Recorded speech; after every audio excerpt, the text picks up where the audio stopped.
So what is a cervical disc herniation? Well, the spine is made up of a column of bones called vertebrae. Each vertebrae are cushioned by round, flat discs. And each disc is composed of a tough outer portion and a squishy inner portion. They act to absorb shock and keep the spine flexible. Now, if they become damaged, they may bulge or even rupture in what is called a herniated or a slipped disc. This material can then compress on the spinal nerve and cause symptoms in other parts of the body. So the objectives of today's video are that the viewer will be able to describe 3 signs and symptoms of cervical disc herniation upon completion of this video. The viewer will have an accurate comprehension of what to expect during a physical therapy visit for treatment of a cervical disc herniation by the conclusion of this video.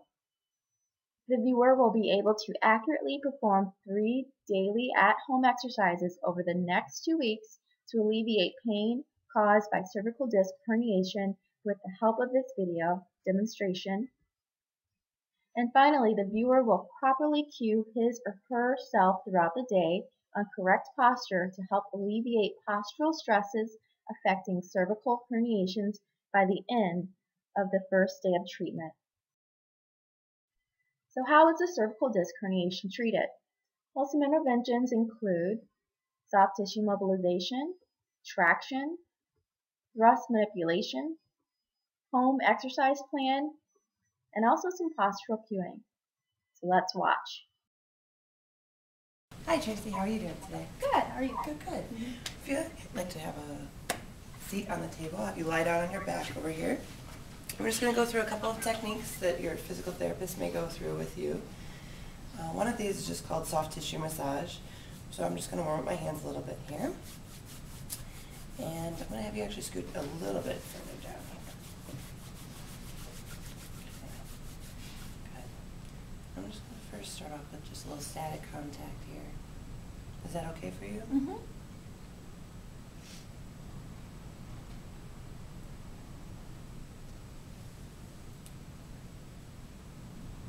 I understand you've been having some tightness in your upper shoulders. Yes. And that's been affecting that herniation in your cervical area. So go ahead and just focus on your breathing. And I'm just going to start a little technique down the shoulder.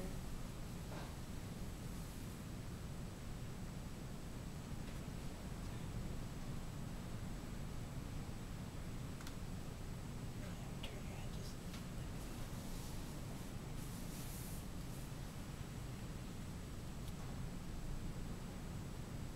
bit.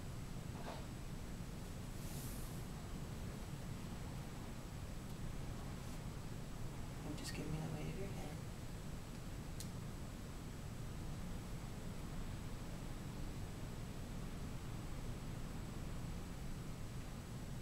And you're experiencing any pain with this?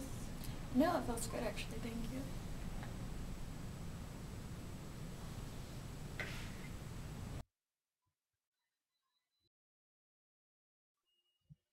Go ahead and lie down on the table for me again here.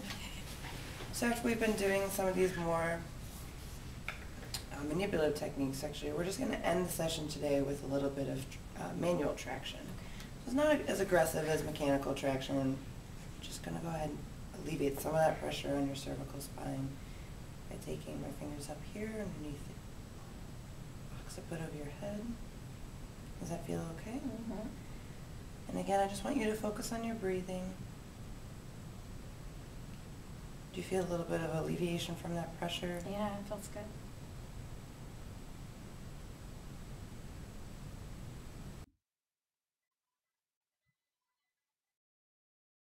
So what I'm going to do right now is called a thrust manipulation. So it's a little bit more high velocity than anything that we've been doing before. So I'm going to bunch this towel, and I'm going to put this right here on your T4 vertebrae. And then I'm going to wrap around you. I'm going to have you go ahead and hold your shoulders, and I'm going to have you put your left arm on top. This? Yep. Okay. And I'm going to put this here. I'm going to put it down nice and low. Now I'm going to grab your left arm with my right and your right with my left.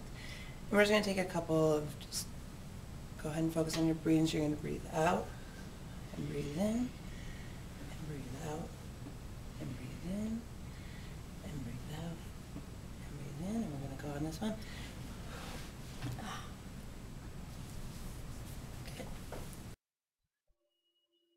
So Tracy, now that we've worked on some things here in the office, I'm going to give you a couple of exercises to perform at home so that you can start strengthening your cervical neck muscles on your own. Okay. And your scapular muscles so that we can start working on your posture a little bit more. Mm-hmm. So one of the first things I'm going to have you do, and it's going to feel kind of funny, Mm-hmm. you're going to put the palms of your hands up to your forehead, and you're going to just apply an equal amount of pressure with your palms against your forehead as you're pushing against your forehead against your palms. So this is called an isometric exercise. So you feel that there's an action going on right now, but Yes. one force isn't overtaking the other. Okay. And you can go ahead and hold that for about 10 seconds at a time. Go ahead and relax. And then go ahead and apply that pressure again. Good. Good. Okay. Any questions with that one? No, it's pretty easy. Okay. So you can do that one, throughout your day, a couple of sets, maybe 3 times a day, 4 times a day, whenever you feel like it and you don't Mhm. feel funny doing that in public. Okay. Another exercise I'm going to have you do is go ahead and lie down, but you're going to lie down on your belly, actually, this time on the table. Okay.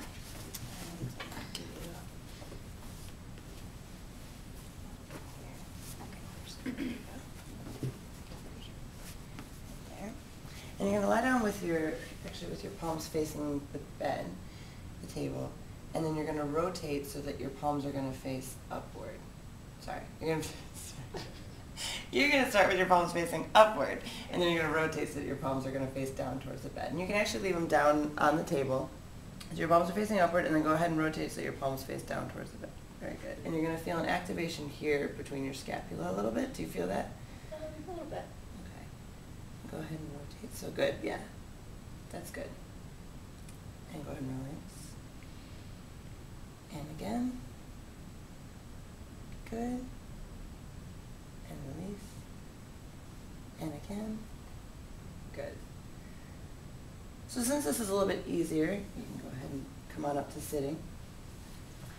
I would have you do, maybe probably 10 of those, and then go ahead and take a little bit of a break, do another set of 10, take a little bit of a break, take another set of 10. So 3 sets of 10 of those. Okay. And again, these are easy. You can do those 2 to 3 times a day if you have the time.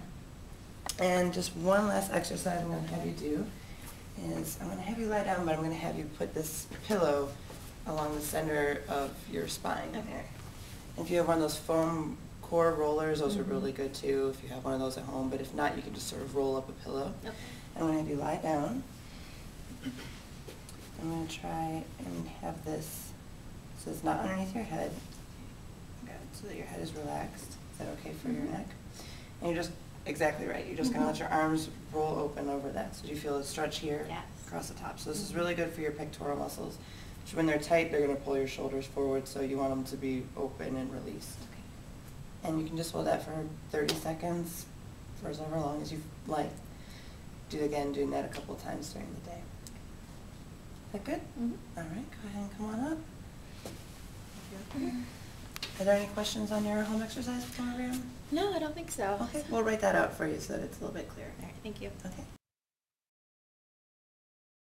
And when you hold a poor posture over a long period of time, it may risk you feeling those symptoms again when your muscles shorten and you go in weird positions. And then throughout the day, our posture tends to shift when we're sitting in one place.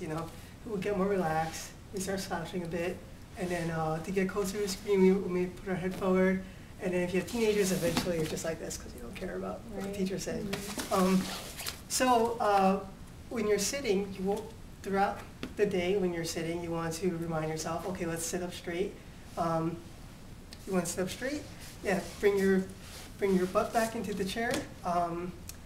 Open up your shoulders so they're backward, right? And then you want to keep your head up and retract it a bit. And it's going to feel like you're pushing your head down into the back of your spine. But it's really where you want your your head to be the beam-aligned in the center of gravity. Okay. So the objective is to have your ear line up with your shoulders down to where your hip is. One thing that can help is you can place a little pillow. That would. Yeah. Right here. You can put actually just place it like that, and then that can help keep you a little bit more upright in the chair. Maybe put you forward, more closer to where you need to be, but it'll keep you upright and it'll keep you from slouching. This video is for educational purposes only. If you are experiencing any unusual symptoms when performing any of these interventions, please consult your primary physical therapist.